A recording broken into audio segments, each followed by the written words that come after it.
Canada's economy was booming, but now things are slowing down. Prices are rising, debt is growing. Is the economy in trouble?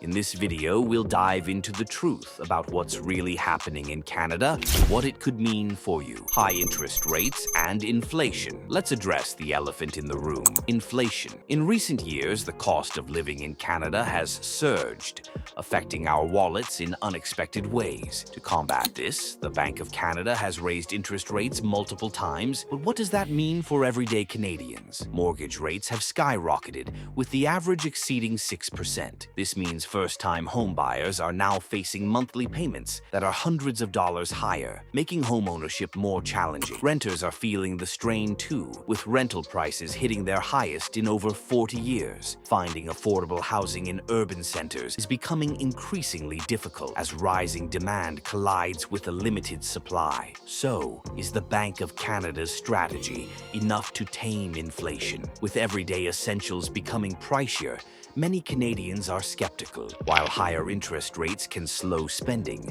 there's concern that we might only be at the beginning of this inflationary trend. The reality is that inflation impacts us daily, whether it's at the gas pump, at the grocery store, or on our utility bills. What does the future hold for the Canadian economy? Will we see relief, or are we bracing for more turbulence? The housing supply crisis. Canada is experiencing record population growth, driven primarily by immigration. In fact, more than 1.5 million new residents are expected to call Canada home over the next few years. Think that this influx would boost the economy, but there's a catch. There simply aren't enough homes to accommodate all these new faces. To keep pace with this rapid growth, Canada needs to build around 315,000 new homes each year until 2030. This housing shortage is having a direct impact on the market, pushing home prices and rents higher across the country. In some urban areas, prices have skyrocketed by more than 20% in just a year. For young families trying me or recent immigrants hoping to settle down, the struggle is real.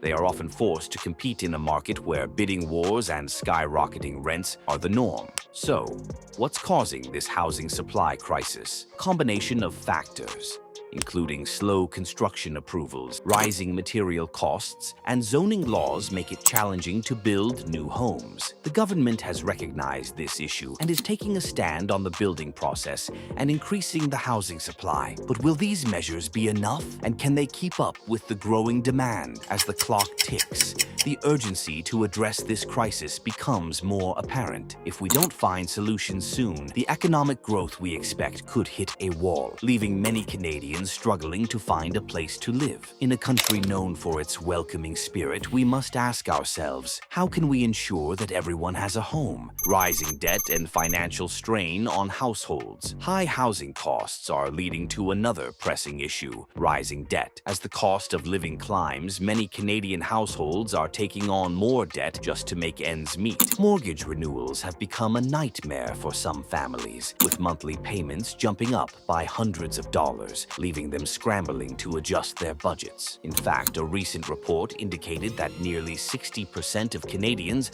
are concerned about their financial situations due to these rising costs. Renters are also feeling the pinch as they struggle to keep up with soaring rents while trying to manage other household expenses. This can lead to a heavy reliance on credit cards and personal loans, pushing many families deeper into debt. But here's the twist. Most Canadians passed strict stress tests before taking on these loans. These regulations were put in place to ensure that borrowers could handle potential interest rate hikes, which means that while debt levels are rising, experts believe we might avoid a wave of foreclosures. However, this doesn't feel the financial squeeze. Many are forced to make tough choices, like cutting back on savings or delaying major life events like buying a car or starting a family. Why does this matter? Now you might be wondering, why does all this matter? Well, when people are spending more on debt, they have less money to spend elsewhere. This shift in spending can lead to a slowdown in the economy, affecting businesses and jobs across the country. If you're planning on moving to Canada, this might mean adjusting your expectations about housing and the cost of living. Understanding these financial pressures is crucial, not just for current residents, but for newcomers as well. As we navigate these challenges, it's essential to stay informed and consider how economic factors can influence our daily lives. So, what can Canadians do to manage their financial health amid rising debt?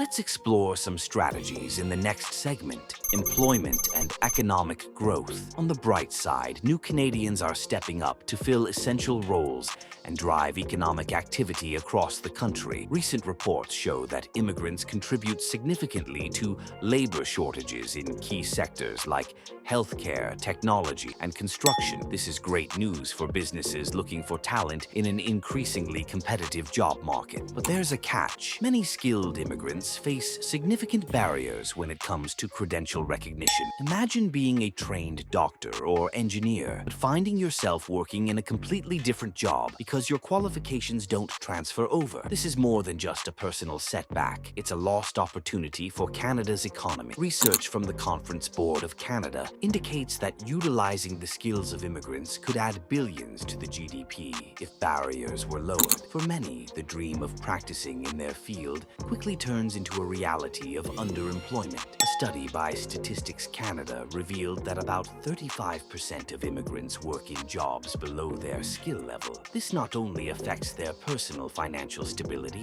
but also means that Canada isn't fully leveraging the talent that's available. Skilled immigrants often have years of experience and training, yet they are forced to take jobs that don't match their expertise. So, what can be done? Various government initiatives and community programs are stepping in to help immigrants get their credentials recognized more quickly. For example, credential assessment services are working to streamline the process, while mentorship programs pair newcomers with experienced professionals in their fields. These efforts are vital in unlocking the potential of skilled immigrants and addressing labor shortages in crucial sectors. By investing in these programs, Canada can not only support the dreams of newcomers, but also boost its economic growth. After all, a more inclusive workforce leads to innovation, diversity, and a stronger economy for everyone. If we can break down these barriers, imagine the possibilities for both immigrants and Canada as a whole.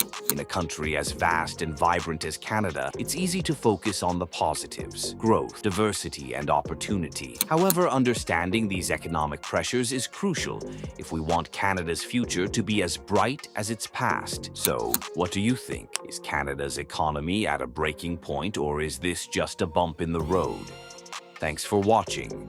If you found this video insightful, make sure to like, subscribe, and hit the notification bell so you don't miss out on our next deep dive into the world's top economic stories. And let us know in the comments, where do you think Canada's economy is heading?